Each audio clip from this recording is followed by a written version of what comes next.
Hello everyone, I'm Nini FC and this is Blue Lions TV. Welcome to another match review. Chelsea just beat Inter Milan 5-4 on penalties after it was 1-1 during full time, and throughout this match review I'm going to be giving my thoughts and opinions on some individual player performances.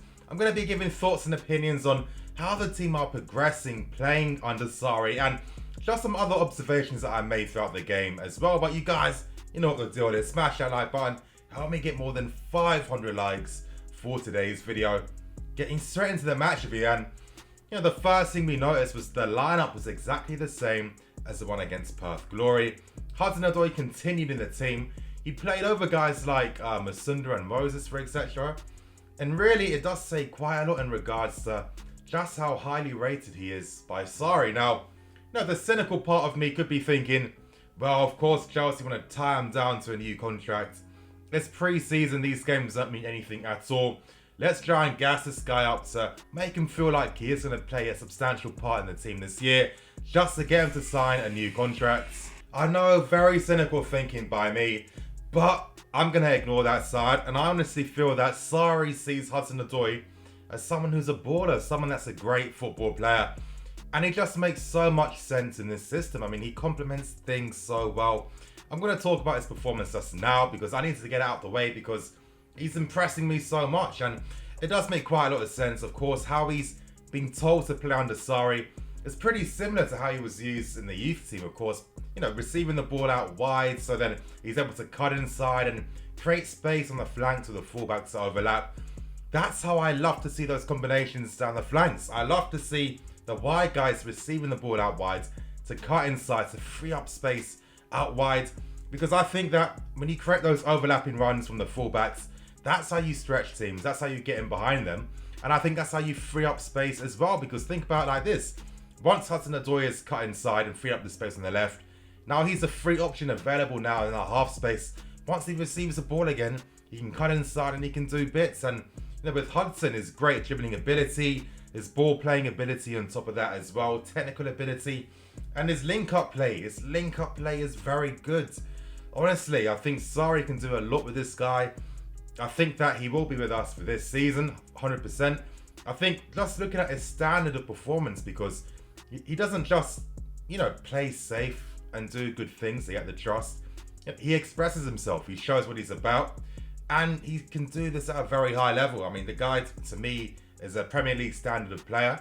And we finally looked like we might be having that type of wonder kids that the club have been developing for a very, very long time. And his name is Hudson-Odoi. Another young player worth talking about is Ampadu.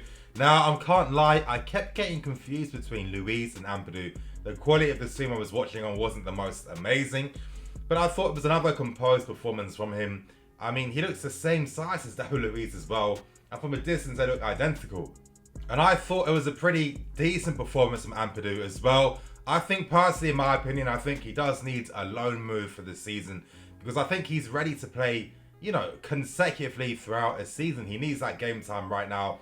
I don't think he's going to benefit as much staying with Chelsea compared to someone like Callum Hudson-Odoi. But I need to talk about some of the football on show right now, because you guys, after 2 games, the players look very suited in terms of what Sarri does expect from them.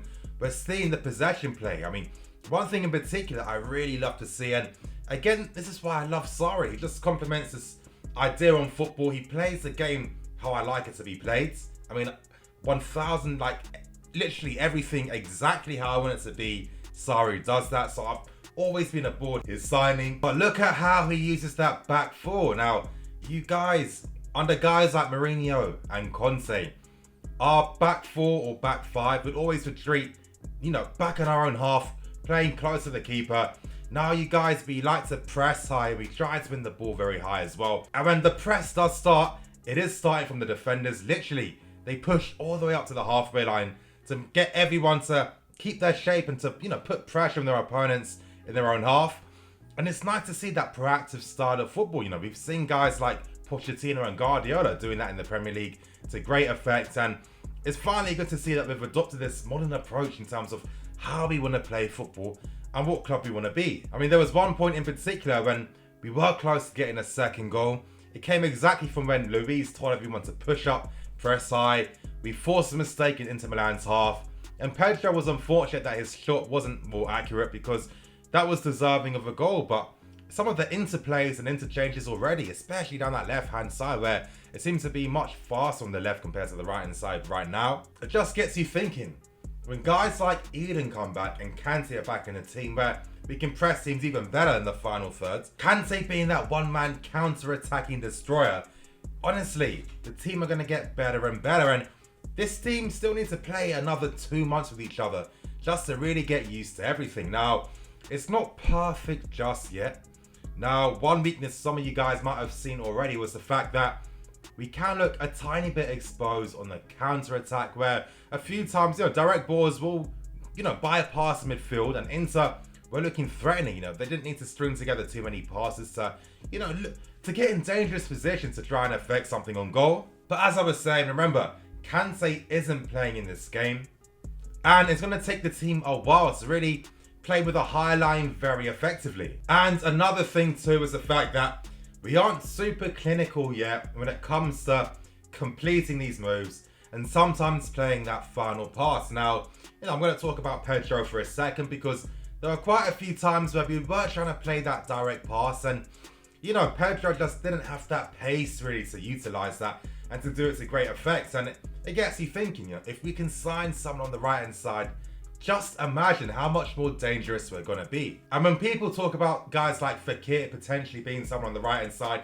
this is why I'm always strongly against it, because pace is essential for Sarri and his strikers. But even then, Pedro, a very frustrating player. Yes, he scored the first goal.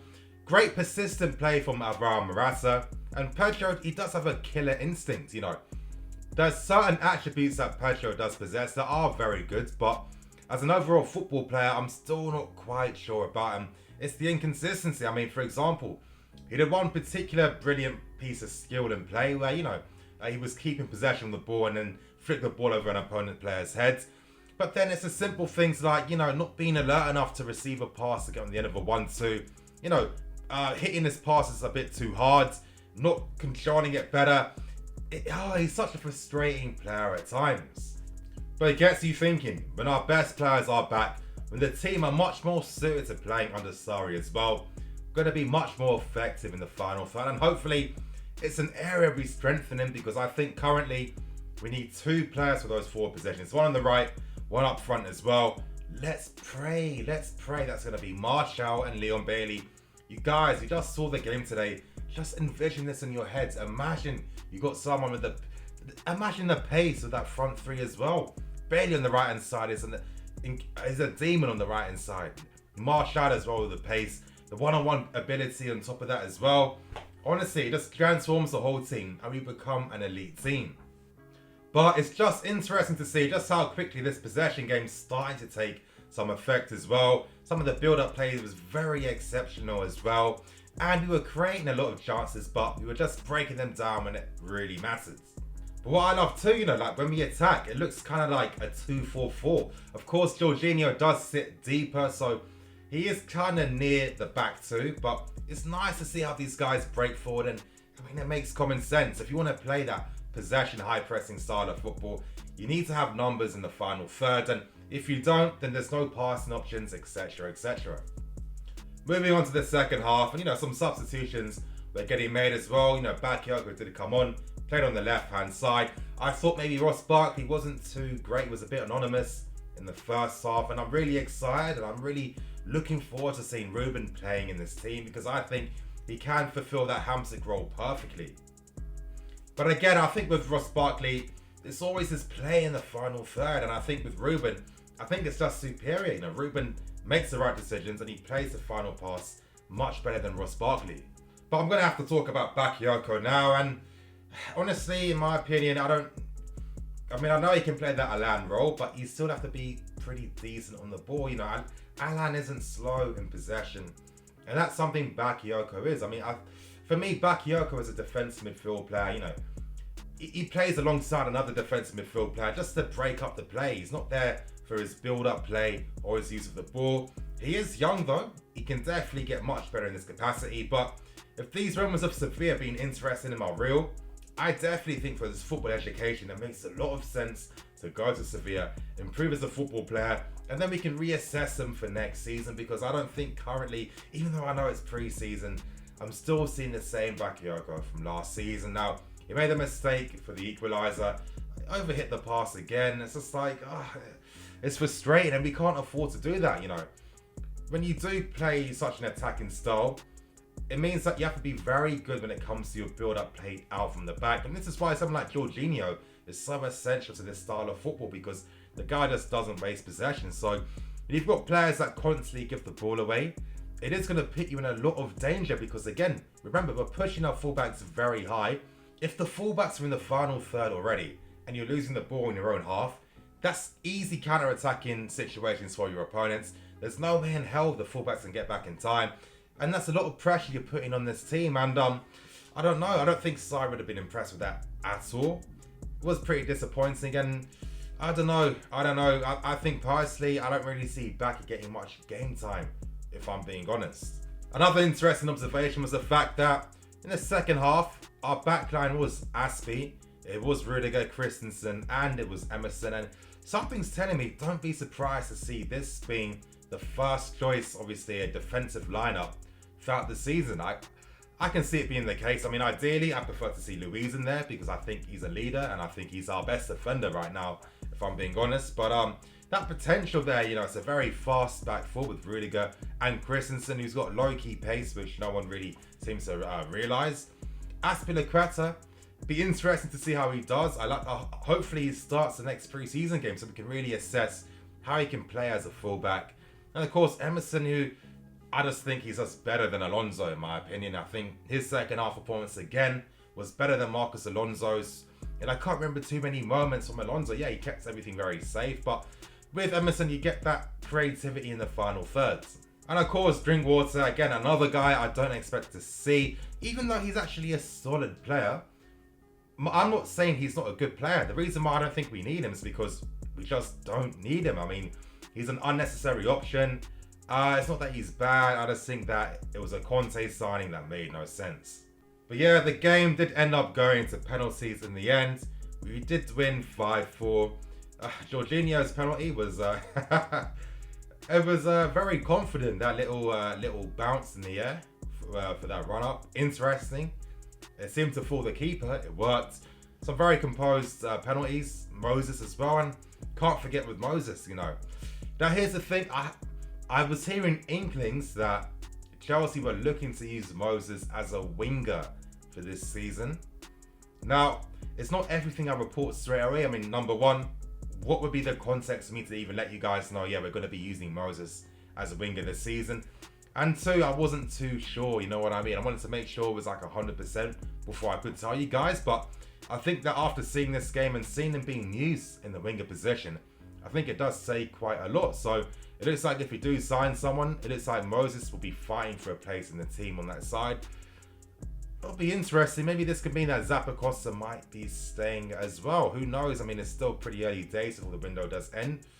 I don't know. I like to see Moses as a right back. I've given my opinion so many times. I know people don't disagree. That's okay. But I don't know. It'd be interesting to see. Could Moses really perform to his best abilities now in the final third, especially when he hasn't played in that position for so long? It'll be interesting. But yeah, some very composed penalties. We did win, and it was another positive performance in terms of the team getting used to what's needed from them. Small signs that, you know, when it is like a natural Sarri team, we look much better in terms of what we do. I think we noticed in this game too that when some of these Sarri players aren't playing, and let's say guys like Drinkwaters and Bakayokos come on, things do break down a bit. And of course, you know, this is why we need to strengthen a bit in the transfer window to try and get players that do complement things a bit better, and sell some of the players that aren't really needed and aren't going to complement the team. But you guys, that's going to end everything. Thank you for watching. I'm Nini FC. This is Blue Lines TV. Signing out.